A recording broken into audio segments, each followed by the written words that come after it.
Assalamualaikum friends, welcome to STUDYHIGH.Pk and subscribe to keep in contact for more videos, helping materials, unit test lectures etc.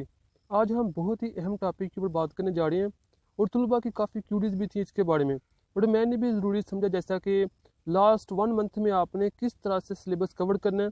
और सबसे अहम बात जो तुलबा कहते हैं कि क्या सर लास्ट 1 मंथ में इंग्लिश की प्रिपरेशन हो सकती है, इसके अलावा सिलेबस की कवरिंग हो सकती है, MDCAT में आप अच्छा सिक्योर कर सकते हैं।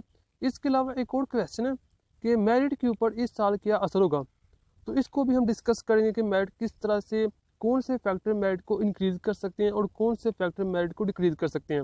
ये तमाम चीज़ें इस वीडियो में देखेंगे। अगर किसी स्टूडेंट के पास फिजिक्स, केमिस्ट्री, इंग्लिश की कोई हेल्पिंग मटेरियल नहीं है, MCQ हो गया, बुक होगी, रेड स्पॉट A लेवल, वो कमेंट कर दे, मैं उसको लिंक शेयर कर दूंगा और वो इजीली वहाँ से डाउनलोड करके स्टडी कर सकता है। तो सबसे पहला क्वेश्चन कि 1 मंथ में क्या MDCAT के सिलेबस को आप कवर कर सकते हैं, तो ज़ाहिर बात है आप बिल्कुल कर सकते हैं, बल्कि आप 20 डेज़ में भी इसे कवर कर सकते हैं। और इसे कवर आप किस तरह से करेंगे, इसके चंद ट्रिक्स होते हैं, वो आज आपसे शेयर करेंगे। और सबसे अहम बात, क्या 1 मंथ में MDCAT इंग्लिश को कवर कर सकते हैं, तो उसके लिए मैंने काफ़ी फील किया कि बेशुमार शॉर्ट अकेडमीज़, क्यूज अकेडमीज़ तुलबा को प्रैक्टिस भी कराते हैं नोन की, प्रोनोन की, लेकिन वो जो से ट्रिक्स है ना, वो आपको नहीं बताते। इंशाल्लाह कल मैं डिटेल के साथ इसके ऊपर बात करूँगा। तो आप 10 डेज़ में इंग्लिश की ऐसी तैयारी कर सकते हैं कि कोई दूसरा बच्चा वैसे तैयारी नहीं कर पाएगा, क्योंकि मेरे भी इंग्लिश में 20/20 थे। इंशाल्लाह आप भी अगर उन्हीं मेथड के ऊपर वर्क करेंगे तो आपके भी 20/20 इंशाल्लाह आ जाएंगे। अब बात करते हैं कि सिलेबस आपने किस तरह से कवर करना है।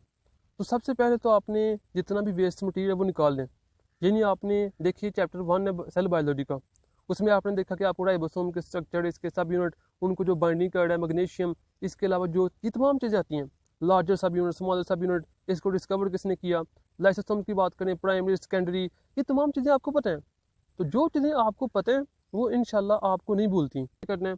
आपने देखा कि सेल के अंदर आपको कौन कौन सी चीज़ें याद हैं, लास्ट 2 मंथ में, 3 मंथ में कुछ तो आपने याद किया ना। ऐसा तो नहीं कि आप बिल्कुल ही फ्री हैं। फ्री हैं तो कम से कम आपको जो मेजर बातें हैं, न्यूक्लियस के अंदर क्या होता है, किस तरह से डिवीजन होती है, क्रोमोसोम, ये तमाम चीज़ें आपको पता है।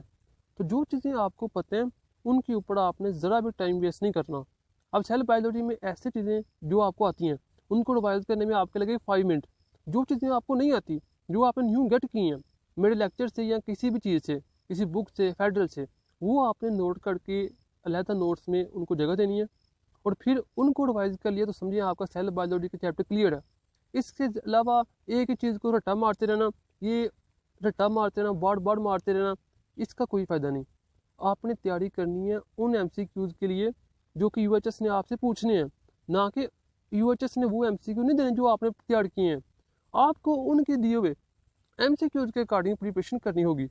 एक चैप्टर में 70% तो हर बच्चे को ऑलरेडी आता होता है, जिसने FSC पार्ट 1 में, पार्ट 2 में कुछ पढ़ा हुआ हो।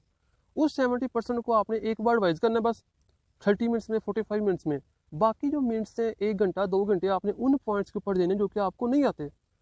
ये चीज़ होगी। दूसरी बात आती है फिजिक्स की। फिजिक्स में मैंने पहले ही बता चुका हूँ कि आपने अपनी कैलकुलेशन को इम्प्रूव करना है। जितने भी फर्स्ट ईयर, सेकंड ईयर के न्यूमेरिकल्स हैं वो आपने सॉल्व करने हैं, और ऐसे सॉल्व करने के अपने बाय हैंड, हाथ से सॉल्व करने, आपकी कैलकुलेशन इंप्रूव हो। आपको MCQ को देखते ही पता लग जाए कि इसमें वो क्या पूछना चाह रहा है, इसमें कौन सी चीज़ें मल्टीप्लाई हो रही हैं, कौन सी डिवाइड हो रही है सिंपली। और इंशाल्लाह फिजिक्स के रिलेटेड भी एक बहुत ही इंपॉर्टेंट वीडियो आएगी कल। तो इंशाल्लाह इंग्लिश के बारे में मैं अपलोड कर दूंगा ना, कि आपने कौन से ट्रिक्स अपनाने हैं, किस तरह से इंग्लिश को सॉल्व करना है, और 20/20 इंशाल्लाह आप ले सकते हैं और आएंगे भी। उसके बाद फिजिक्स, केमिस्ट्री के बारे में बात करेंगे।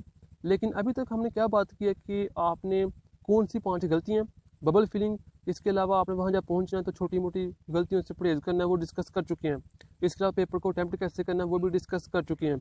तो इसके अलावा इंग्लिश इंशाल्लाह कल हो जाएगी। उसके बाद फिजिक्स, ये तमाम चीज़ें आहिस्ता आहिस्ता हम करते जाएंगे। उसके बाद मैथ इंक्रीज़ होगा, डिक्रीज़ होगा, उसका क्या हो सकता है। तो इसमें एक फैक्टर तो जो सारे देख रहे हैं वो ये है कि क्योंकि FSC में तलबा के मार्क्स ज़्यादा हैं तो इसलिए मैथ इंक्रीज़ होने के चांसेस हैं। ग्रेस मार्क्स की वजह से सेकंड ईयर में मेहनत भी नहीं की, मुफ्त के मार्क्स मिल गए हैं, प्रैक्टिकल में भी नंबर की कटौती नहीं हुई। इन चीज़ों को देखते हुए काफ़ी ये कह रहे हैं कि मैथ इंक्रीज़ हो सकता है। लेकिन जो दूसरे फैक्टर अगर देखते हैं तो MDCAT में बेशुमार तलबा की इतनी प्रिपरेशन नहीं है जो कि नॉर्मल होती है।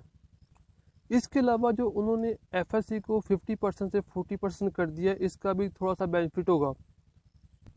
और तीसरी जो अहम बात है वो डिपेंड करती है तमाम चीज़ें MDCAT के डिफ़िकल्टी लेवल के ऊपर। अगर MDCAT का टेस्ट ईजी होगा तो मैट ऑटोमेटिकली ऊपर जाएगा। अगर MCQS का लेवल मीडियम हुआ तो मैट वैसे ही कंट्रोल होगा जैसे लास्ट ईयर था। अगर थोड़ा सा डिफ़िकल्ट हुआ तो फिर बहुत तेज़ी से मैट डिक्रीज़ होने के चांसेस हैं।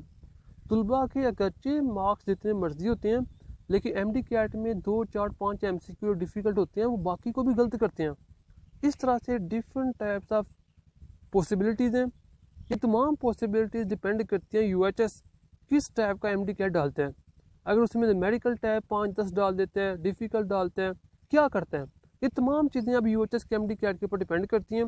आपने ऐसा करना कि आपने वर्ड को जारी रखें और अपने ऊपर ये बिलीव रखें, इंशाल्लाह वी विल डू, इंशाल्लाह आपका एडमिशन भी हो जाएगा।